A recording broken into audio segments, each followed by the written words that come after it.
एक ऐसी अभिनेत्री जिन्हें फिल्म और टीवी दोनों में ही सक्सेस मिली। एक ऐसी अभिनेत्री जिन्हें देवानंद साहब ने खोजा था।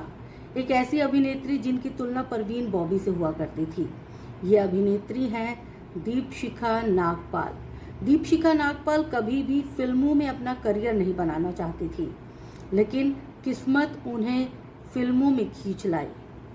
दरअसल एक बार जब उनकी माँ अपनी दोनों बेटियों को लेकर, यानी दीपशिखा नागपाल और उनकी बड़ी बहन को लेकर देवानंद साहब से मिलने के लिए पहुंची थी, क्योंकि इनकी माँ चाहती थी कि देवानंद साहब इनकी बड़ी बेटी को फिल्मों में काम दे। तो देवानंद साहब की नज़र दीपशिखा नागपाल पर पहुंची। बड़ी बेटी के लिए तो उन्होंने कुछ नहीं कहा, लेकिन दीपशिखा नागपाल के लिए वो रिक्वेस्ट करने लगे कि इसे फिल्मों में काम देना चाहता हूँ। दीपशिखा नागपाल बिल्कुल भी इंटरेस्टेड नहीं थी। वो बार बार मना करती रही, लेकिन देवानंद साहब कहाँ मानने वाले थे। उन्होंने सोच लिया था कि दीपशिखा नागपाल को वो फिल्म में लेकर रहेंगे।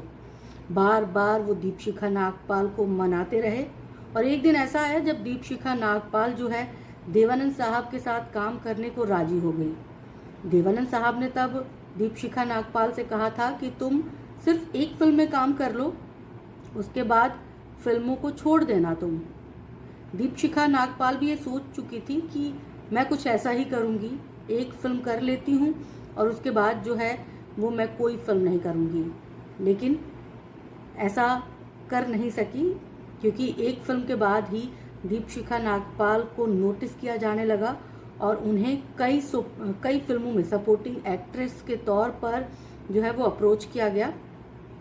दीपशिखा नागपाल के काम को भी बहुत पसंद किया गया। दीपशिखा नागपाल देवानंद साहब के साथ इस शर्त पर काम करने को राजी हुई थी कि उनकी बड़ी बहन को भी फिल्मों में काम दिया जाएगा।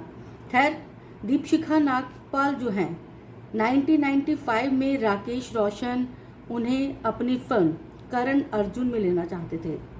शाहरुख और सलमान खान इस फिल्म में लीड एक्टर के तौर पर थे।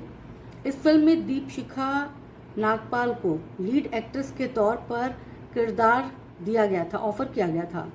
बट दीपशिखा नागपाल चूँकि देवानंद साहब के साथ गैंगस्टर फिल्म में बिजी थी, लिहाजा उन्होंने ना बोल दिया और आज तक उन्हें इस बात का पछतावा है कि उन्होंने क्यों करण अर्जुन फिल्म को ना कहा। खैर, इसी तरह दीपशिखा नागपाल का करियर जो है वो चल रही थी, फिल्में मिल रही थी, वो किरदार निभाती जा रही थी। 2003 में मिस इंडिया कंपटीशन में रनर अप भी रही। इसके साथ साथ बड़े सारे खिताब जो हैं वो दीपशिखा नागपाल के को हासिल होते रहे, लेकिन इस बीच उन्होंने फिल्मों से अलविदा कह दिया और टीवी की तरफ रुख कर लिया। जब उनसे पूछा गया कि ऐसा फैसला आपने क्यों लिया, क्योंकि फिल्मों में आपका काम पसंद किया जा रहा था और आपको रोल भी मिल रहे थे, तब दीपशिखा नागपाल ने कहा कि चूँकि मैंने शादी कर ली और मैं फिल्मों के बजाय अब टीवी पर फोकस करना चाहती थी और इसीलिए मैंने ये फैसला किया कि मैं टीवी करूँगी, फिल्में नहीं करूँगी। वैसे आप सब बताइएगा ज़रूर कि दीपशिखा नागपाल की कौन सी फिल्म या कौन सा धारावाहिक जो है वो आपको बहुत पसंद आया, कमेंट करके बताइएगा। और ये भी बताइएगा कि क्या आपको पता था कि दीपशिखा नागपाल जो हैं वो देवानंद की चॉइस हैं। वैसे दीपशिखा नागपाल के जो नाना थे वो भी बतौर एक्टर काम कर चुके थे और वो भी दादा मुनी और महमूद जैसे बड़े कलाकारों के साथ। तो कमेंट करके बता दीजिएगा।